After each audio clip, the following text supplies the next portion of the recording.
morning, everyone. Well, it is Sunday morning, and I'm outside enjoying the morning.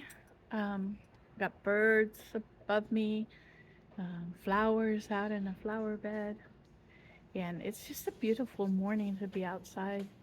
It is not too cold this morning, which is good. It's warming back up. Um, Here in the state of Texas, we get what we call cold snaps. Okay, we don't really get bad temperatures lower, like the people up in the north do. But I do have my coffee. Mm. And I am getting ready to do my grocery haul for this month. Um, I'll be picking it up today. So I'll be filming that sometime today and let everybody know what I picked up at the grocery store this month. Um, it is a little bit more than I do normally because we have Thanksgiving this month. And so um, I had to get together with the family and decide who's going to be cooking what and make sure that what I'm cooking I had the ingredients for. And so that's why I sometimes don't spend all of my budget during the months um, so that I can hold that money back and use it on months where we have holidays, such as Thanksgiving in November and Christmas in December and Easter in April.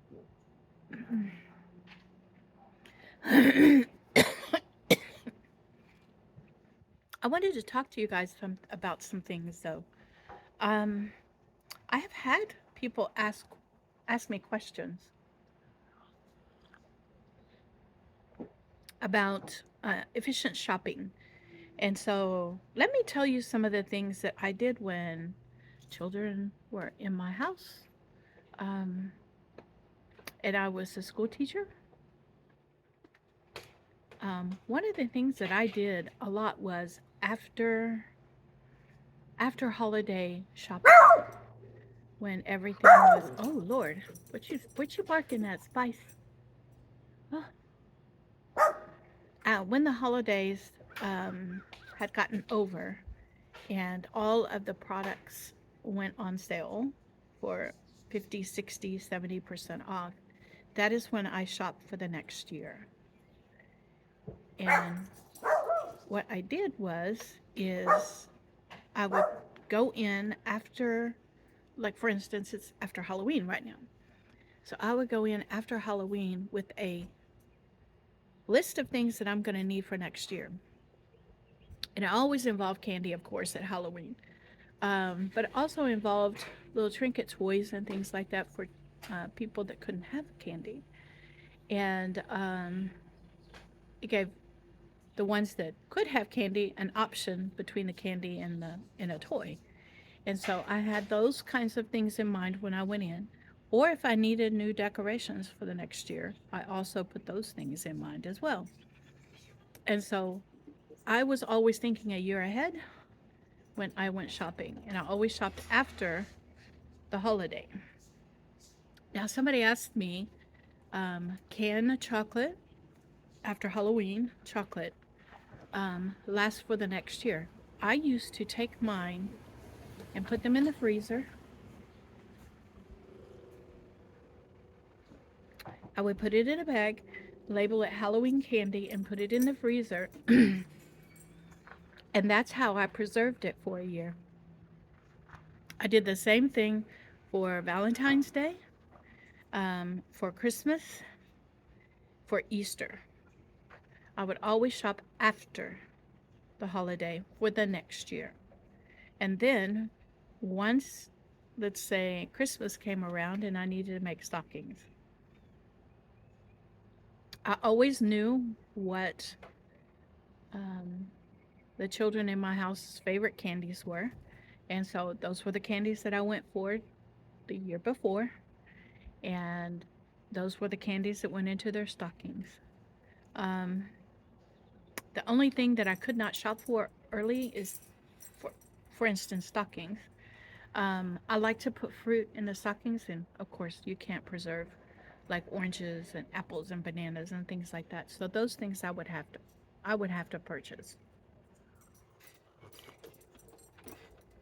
But for those of you that are mothers out there, know that you can buy candies at a reduced price and put them in your freezer, and they will be good for the next year. Chocolate doesn't go bad, all right? What goes bad is what happens is it gets kind of a white dust on it, all right? Excuse me, I didn't mean to do that. All right. Um, but it doesn't necessarily mean it's bad. So to prevent that from happening, what I used to do is to put it in the freezer. That's how I handled it. And it would preserve it just like you would your food. And I had a section in my freezer, in my big giant freezer, I had a section that was dedicated to the holidays candies. To the holidays candies. And and then in my house I had a specific closet that that had a lock on it. You can put locks on the closet doors, by the way, so that kids can't find the candies and the presents, okay? You can designate a closet for that.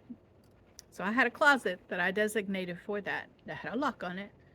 And inside there, we would store any Christmas gifts that we found on clearance that the kids wanted, or anything that we needed for gifts and presents for the kids. And that's how we handled the kids. Okay. Yep. Hmm. Anyway, that's my conversation for you this morning. So today, I am definitely going to do the grocery haul. I may get to the pork chops that are in my refrigerator that are still half frozen. I may get to those today. We'll see. It just depends on how much work it's going to take for me to put up this grocery haul and get it up my steps, okay? Oh, Lordy. You guys be blessed, because I know I'm blessed beyond measure. I am. Mm. And this coffee is delicious.